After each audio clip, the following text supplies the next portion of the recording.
अरे भाई, क्यों खुद को धोखा दे रहे हो? कब तक जिंदा मक्खी निगलते रहोगे?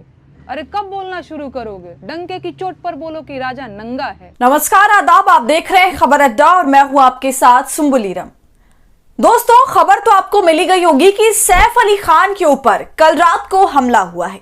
6 निशान बताए जा रहे हैं, 6 जख्म हैं। उनकी रीढ़ पर जो वार किया गया वो तेज था। तो फिलहाल उनका क्या हाल है इसकी पुष्टि तो नहीं की गई है, लेकिन हाँ, अब वो खतरे से बाहर हैं ऐसा बताया जा रहा है। उनका इलाज लगातार चल रहा है, कई डॉक्टर्स लगातार उनके इलाज पर लगे हुए हैं। तो अब इस मामले में दोस्तों सवाल उठ रहा है कि क्या नफरत की राजनीति के शिकार हो गए सैफ अली खान? और बांद्रा जहां पर उनका घर है, इतना पॉश इलाका, उस एरिया का ऐसा हाल कैसे हो सकता है?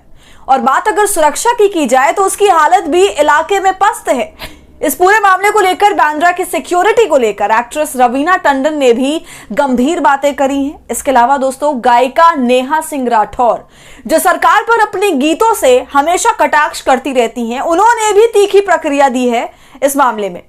तो क्या कुछ चल रहा है और क्या सवाल नेहा सिंह राठौर ने उठाए हैं और इस पूरी वारदात को लेकर किस तरफ इशारा किया है, सब बताएंगे आपको इस वीडियो में। तो वीडियो में अंत तक जरूर बने रहिएगा।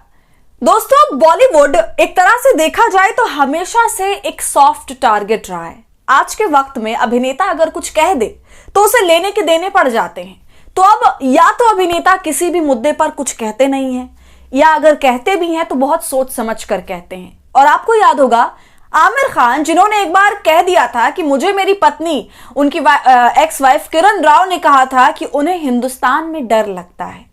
तो इसको लेकर बहुत तमाशा मचा था कि डर लगता है तो यहां चले जाओ, वहां चले जाओ, देशभक्ति, नेशनलिज्म, तमाम तरह के तमाशे बहुत अच्छे से हुए थे। तो अगर मुस्लिम धर्म का एक्टर, खासकर ये जो खान क्लैन है, वो अगर कुछ कह दे तो बवाल मच जाता है। और बॉलीवुड में तो ये लगातार देखा जा रहा है कि कैसे चाहे आमिर खान हो, शाहरुख खान हो या सलमान खान हो, और अब सैफ अली खान भी टारगेट हो गए। और ये हमला काफी बड़ा हमला है। तो इस पर नेहा सिंह राठौर ने देखिए अपनी क्या प्रतिक्रिया दी है। उन्होंने कहा कि सैफ अली खान को घर में घुसकर चाकू मार दी गई, लेकिन देश सुरक्षित हाथों में है। अरे कब तक झूठ सुनोगे? डंके की चोट पर बोलो राजा नंगा है। सुनिए नेहा सिंह राठौर क्या कुछ कह रही हैं। देश की आर्थिक राजधानी में एक बड़े अभिनेता को घर में घुसकर चाकू मार दिया गया, लेकिन देश सुरक्षित हाथों में है। अरे भाई, क्यों खुद को धोखा दे रहे हो? कब तक जिंदा मक्खी निगलते रहोगे? अरे कब बोलना शुरू करोगे? डंके की चोट पर बोलो कि राजा नंगा है। तो सुना आपने दोस्तों, नेहा सिंह राठौर ने देश में बीते सभी आपदाओं पर सरकार की पोल खोल कर रख दी और उसकी सुरक्षा व्यवस्था और झूठी बातों पर जमकर कटाक्ष किया। तो अब समझने वाली बात यह है कि जानलेवा हमला सैफ अली खान पर हुआ है, जो एक नवाब खानदान से आते हैं, नवाब पटौदी के बेटे हैं और अच्छे खासे बड़े एक्टर हैं। उनकी बीवी करीना, वो भी बड़ी एक्ट्रेस हैं, कपूर खानदान से आती हैं। तो जाहिर बात है वो कोई आम सी सोसाइटी में तो नहीं रहते होंगे। सिक्योरिटी अच्छी खासी रहती है, बिल्डिंग के अंदर जाना आसान बिल्कुल भी नहीं होता है, लेकिन फिर भी ये सब क्रॉस करके हमलावर घर के अंदर तक पहुंच गया। तो सोचिए, जब इन लोगों की सुरक्षा का ये हाल है तो हम और आप कहां एग्जिस्ट करते हैं? इसलिए अब ये सवाल उठना भी लाजमी हो गया है कि ये सब अचानक कैसे हो गया और क्या नफरत की राजनीति के शिकार हुए हैं सैफ अली खान? क्योंकि दोस्तों आपको याद होगा कि कैसे सैफ के बेटे तैमूर के नाम को लेकर घटिया राजनीति करी गई। खासकर अभी हाल फिलहाल में कुमार विश्वास ने भी अपनी खींच निकाली और कहा कि तैमूर नाम रखने की क्या जरूरत थी।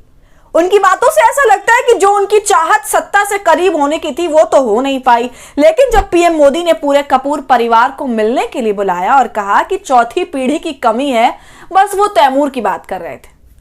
तो ये सब शायद कुमार विश्वास को पचा नहीं। दोस्तों, पूजा भट्ट ने भी इस मामले पर सवाल उठाया है कि लॉ एंड ऑर्डर में लॉ तो है, मगर ऑर्डर कहां है? वो सुरक्षा जो पुलिस को सबको देनी चाहिए, जिसमें नागरिक अपने लिए सुरक्षित महसूस कर सके। और दूसरा बड़ा सवाल ये कि कहीं ऐसा तो नहीं जो नफरत फैलाई गई, इसी नफरत के चलते कोई गया और उनके ऊपर हमला कर दिया? ये सवाल उठेगा और ये सवाल बिल्कुल पूछा जाएगा। दोस्तों, ट्विटर पर इमरान प्रतापगढ़ी ने भी ये सवाल पूछा है और कहा है कि जिस तरह से नफरत फैलाई गई और लगातार निशाना बनाया गया, उनके बेटे के नाम को लेकर लगातार निशाना बनाया गया, ये बिल्कुल तय है कि उस नफरत का ये असर है। इसके अलावा दोस्तों, इस पूरे मामले को हिंदू मुस्लिम एंगल भी दिया जा रहा है और कुछ लोग हैं जो इस वारदात से खुश हैं और ऐसा लगता है कि जो हमारे देश को चलाने वाले लीडर्स हैं, उनका जो राजनीति का तरीका है वो इसी खुशी के जिम्मेदार है।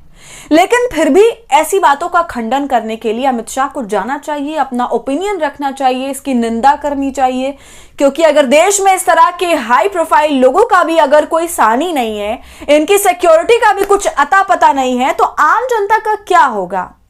इस पूरे मुद्दे पर और बांद्रा के हालात पर एक्ट्रेस रवीना टंडन ने भी टिप्पणी करी है दोस्तों, और कहा है कि बांद्रा में लगातार चोरी हो रही है, हाथ से फोन खींचकर जा रहे हैं, चेन स्नैचिंग हो रही है, हॉकर्स माफिया आ गया है, इंक्रोचर्स आ गए हैं। तो कुछ ऐसा हाल है मुंबई के पॉश इलाके बांद्रा का। तो सवाल तो अब भाजपा से ही पूछा जाएगा, क्योंकि उसकी ही सरकार है महाराष्ट्र के अंदर, और सिक्योरिटी के नाम पर मुंबई का क्या हाल है ये भी अब संदेहास्पद है, क्योंकि बीते महीनों में ऐसे लगातार हाई प्रोफाइल केसेस आ रहे हैं। पहले सलमान खान के घर पर धड़ाधड़ गोलियां चलती हैं, धमकी मिलती है, फिर बाबा सिद्दीकी का रातों रात सड़क पर मर्डर हो जाता है, उनकी मौत हो जाती है। और अब ये मामला जिसमें चोर या हमलावर कहें वो घर में घुसकर चाकू से वार कर देता है, इतना कि सैफ अली खान आईसीयू में पहुंच जाते हैं। ये सब कुछ काफी डराने वाला है और एक बड़ा मुद्दा है कि आखिर मुंबई की सुरक्षा, वहां का पुलिस प्रशासन आखिर कर क्या रहा है।